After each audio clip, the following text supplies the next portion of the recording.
right, here's Guck. Home away from home. Here we go. I love this. I love this dungeon.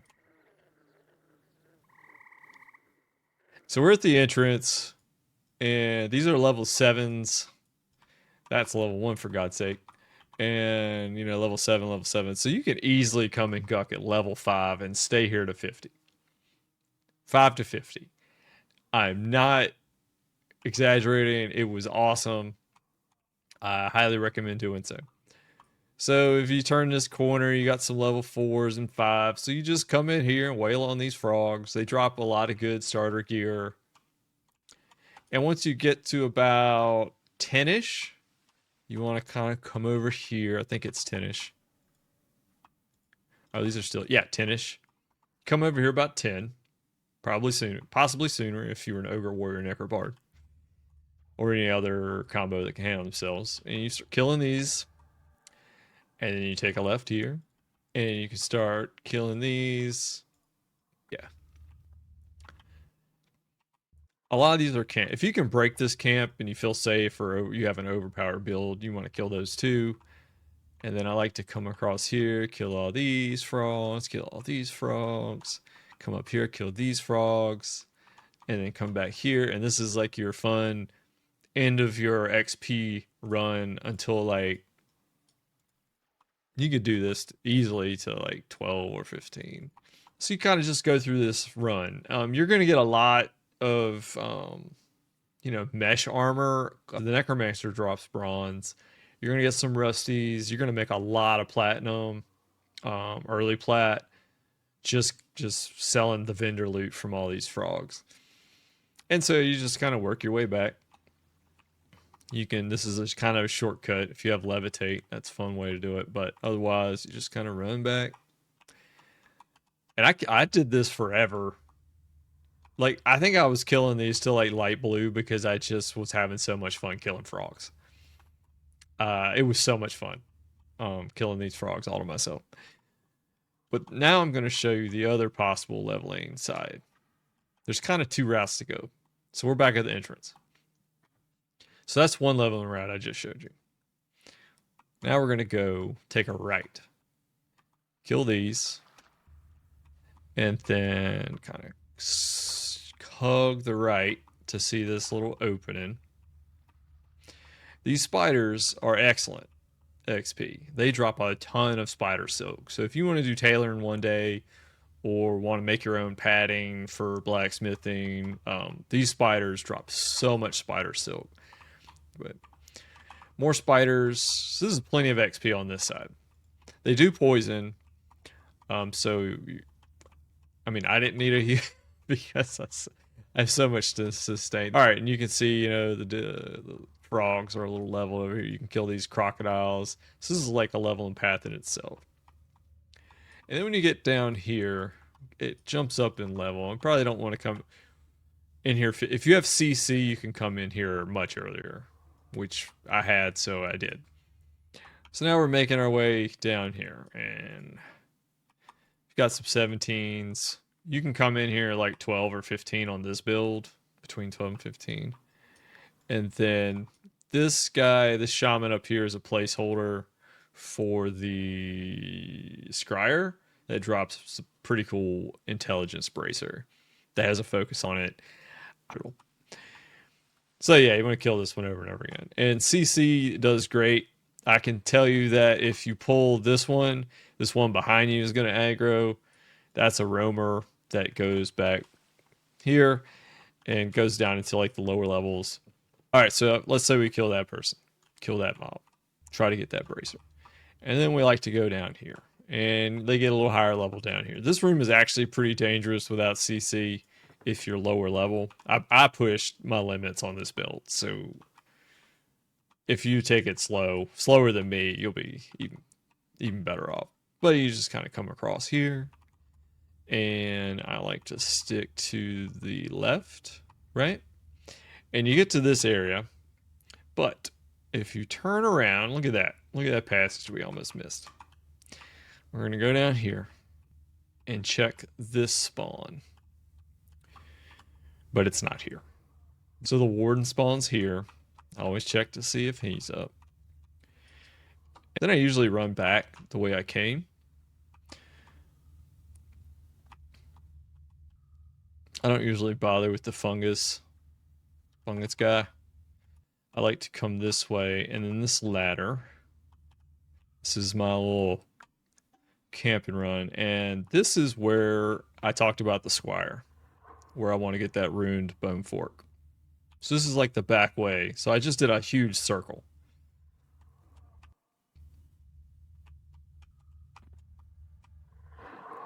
And once you've done it a few times and at your own pace, you'll be fine. And now we get into, actually, I am gonna actually see if the Shin Lord's up. There we go. All right, we're gonna check for the Shin Lord, which drops Ghoulbane. Doesn't look. Oh no, doesn't look like he's up. That's fine. That's fun having track on the map though.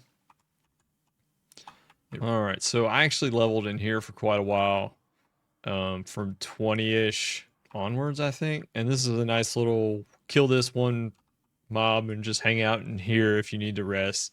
These green curtains are secret passageways. If you come here at lower level, I recommend killing the mobs on that side of the curtains. Here we go. All right, so the Shin Lord spawns in this room that drops Ghoulbane. As you can see, we're out of luck because there's placeholders still in the game. And now we can leave. I love this little area right here. All right, now we are going to check the priest to see if the priest is up. Right?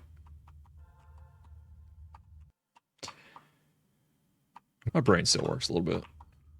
All right, so north. You want to head north if nothing else. All right, so the priest is here. We're just making our way to Lower Gut. And now we're going to check the ancient crocodile while we're here. Oh, dead man floating. And saltwater croc, saltwater croc. Again, placeholders. The ancient crocodile drops some pretty cool caster arms. All right, so now this is the way I usually go into Guk. The ruins of Old Guk, Lower Guk. And Lower Guk is split into two sides. Live Guk and Undead Guk, which is actually pretty convenient for visibility's sake. Work on our swimming some. I love this zone is so cool. Having said that, we're on difficulty 0 right now, and we want to be on difficulty 4.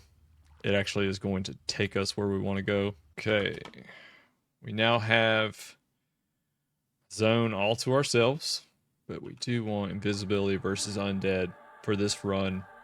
Those couple of live frogs up there is for what I'm about to do is all you have to worry about. You kill this couple of live frogs and then you kind of move your way in. So these are like level 25 to 30 mobs, so you can kind of come in here at 22, 23. So right here, I just like to dive in. Dive in. There's multiple ways to get around Guk. Pop out of the water here. Now there is some live mobs in here. There's some bats that will aggro if you don't have Feign Death. Highly recommend Feign Death. At 50, they should not attack, but we'll see. We'll be fine either way. All right, so you can see the bats back there that may or may not have attacked if I was lower level. And then you got some ice bones. I highly recommend getting to this bridge and camping the hell out of it, of this area. Maybe the gargoyles might attack me. I don't know. We'll see. All right, so right off the bat, yeah, gargoyles. God, I hate them gargoyles. Having said that, these gargoyles drop an item for the Bard Lambit chest piece, I think it's the chest piece.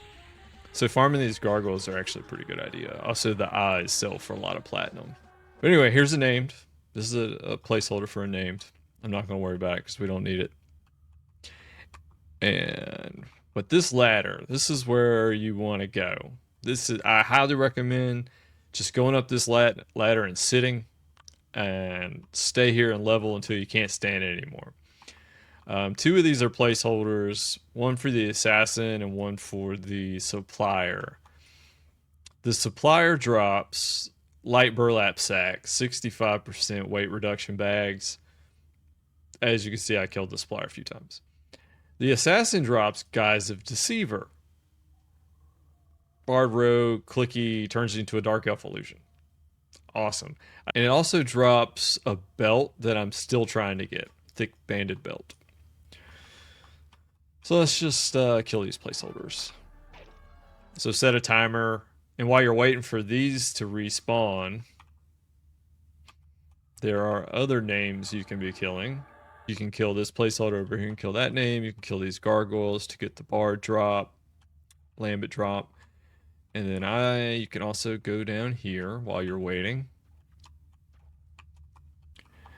And kind of scoot around here. This area is slightly confusing. And this is a placeholder for the Savant. I don't need it, but you can farm that placeholder as well. And you'll be using CC unless you're on difficulty 0. Now we're going to go east. And I think this is the one. Yep. And so this is a hidden wall. And that would be a name spawn. So you can kill that one. And then here's the executioner spawn, and he's up. So we're going to kill him. Because I want some more executioner axes. There we go. Executioner hood. It's getting there. Then, that's not the only named over here. I got turned around though. All right, so executioner, and then you kind of turn 180. Go all the way back. Go all the way back. And then the cavalier spawns right here. So you sit at the Ghoul Assassin Supplier when you're not doing anything. Kill them. Set your timer for 9 minutes. And then, just run around. You can kill the Savant, the Cavalier, the Sage, and the Executioner, and the Ritualist, and the Gargoyle, and then just do that circle, and then sit back down at the Ghoul Assassin and kill that. You have 9 minutes to do all that. Alright, so we want to go north now. We're going to the crazy drop section. I always remember just go north. So yeah. So I like to start at the assassin camp. Nope, he's not up. But this is where the flowing black silk sash drops. Turn around. Go straight. Secret wall. The sentinel spawns here. Sentinel drops Dark Mail Gauntlets +4. Highly recommend. Alright, so go back over there. So that's 2 names. And then... Wait a minute. Yeah, go straight across. Take left. And you want to go north. And then once you get to about right here, take a left. Point up. And turn around, and a giant hand, like the Addams Family, giant, and it drops Serpentine Bracers that have Burning Affliction 2 on them. So, yeah. This camp is awesome. I'm going over the highlights. This is where the Arch Magus spawns. And he drops a robe that's not honestly that useful, but it's kind of cool. All right, so I like to make sure all the roamers are dead in here generally. Also, all this is good for XP if you're leveling up. There's another roamer. There's a roamer we want to kill. Boss is up. All right, let's do this right. Let's see. Hopdorthagulum, the Ghoul Lord. Drops the short sword of Ykesha and the skull-shaped barbute. Alright, let's actually wait for full mana for this. Since we're on difficulty 4. Fingers crossed for a Ykesha sword. It'd be very nice. There's a method to my madness. Alright, since we're Necro, I guess Bard could do it too, but rest the dead. Rest the dead. Let's pull the Ghoul Lord. Run around the corner here. Get his pet in your sights.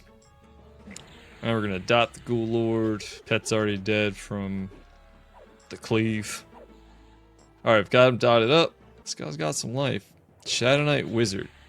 That is a lot of hit points. Wizards love to stun. It's a long stun too. So this is difficulty 4. They have a lot of hit points. A lot of hit points. So this is the 3rd round of dots. That's how much HP this thing's got. Nice. We got it. So that is soloing the Ghoul Lord on difficulty 4. At level 50. Okay. So at this point, if you're on difficulty less than 3, like 2, 1, or 0, whatever you're doing, if you're leveling on 0, kill the Ghoul Lord. Run down, kill the Archmagus. If the hand's up on track, kill the hand. Go down to the right. Check the Frenzied Ghoul. Hit the Sentinel. Run back up. Once you get to the Ghoul Lord, kill all the roamers. And then if you're still waiting the 9 minutes, you can kill these guards. And basically just kill all this and kill these names until 50. It's, yeah. That's how I leveled. All the way to 50 in Guk. Now let's go to the live side. Let me see if the hand spawned. Here. Oh, the hand popped. If anybody's anybody watching hasn't seen the hand, you're in for a treat. It's so ridiculous looking. Alright, let's go kill the hand. 180. Look at this thing. I love it. We're gonna dot it up. It is a wizard, so you get to get stunned a lot. Oh yeah, adamantite band. Look at that, 105 hit points on a +4 version. It's crazy. So should be stairs here. The placeholder back there. Oh no, that's right. Stairs here. All right, so from here, I like to. Can I see those gargoyles? There's the gargoyles. Assholes. I hate those gargoyles. Alright, I'm gonna go this way. I'm gonna just kill these gargoyles. One of them can see invis. We might as well take them out. Wait. Alright, let's jump down here. We have levitate on, so we won't fall through the trap. And this is fun, since I've killed so many undead Frogloks. I don't need invisibility because I am their allies. So I can walk around freely around the Frogloks and the Minotaurs, which is pretty cool. Having said that, there's a Minotaur Elder. I want to kill him. Nice. Very nice. Got a +4 version. We're going to put that on right now. Still an ally.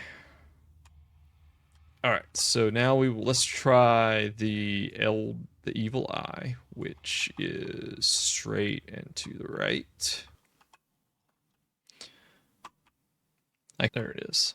Some of these passages are hard to find.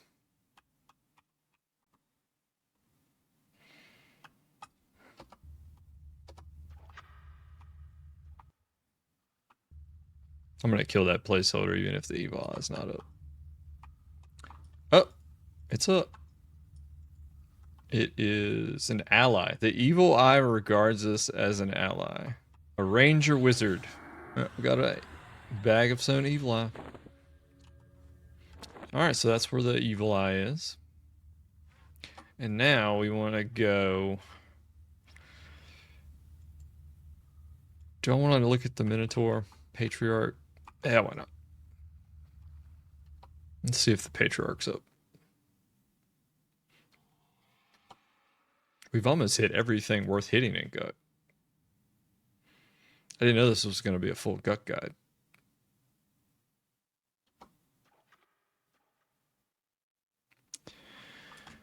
Greater Minotaurs. Alright, he's not up. That's fine.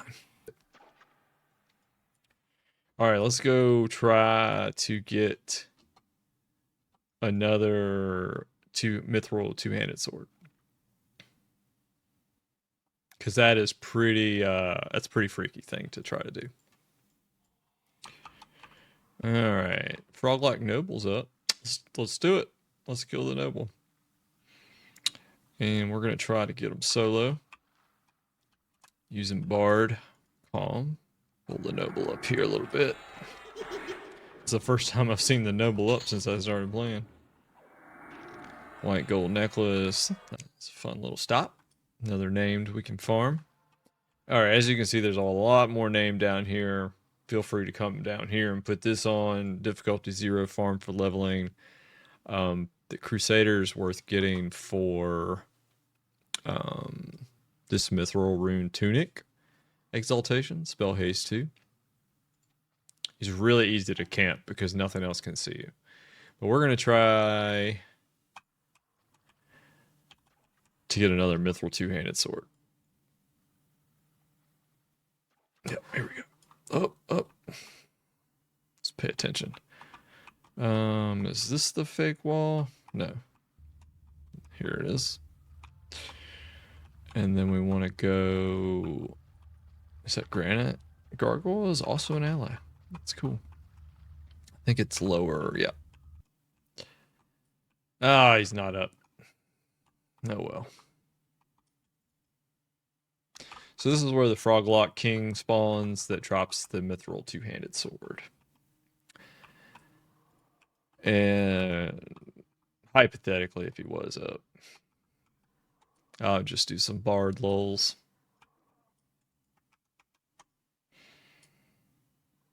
There's a couple of roamers.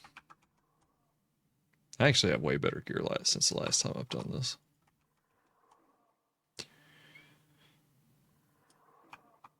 And then we will pull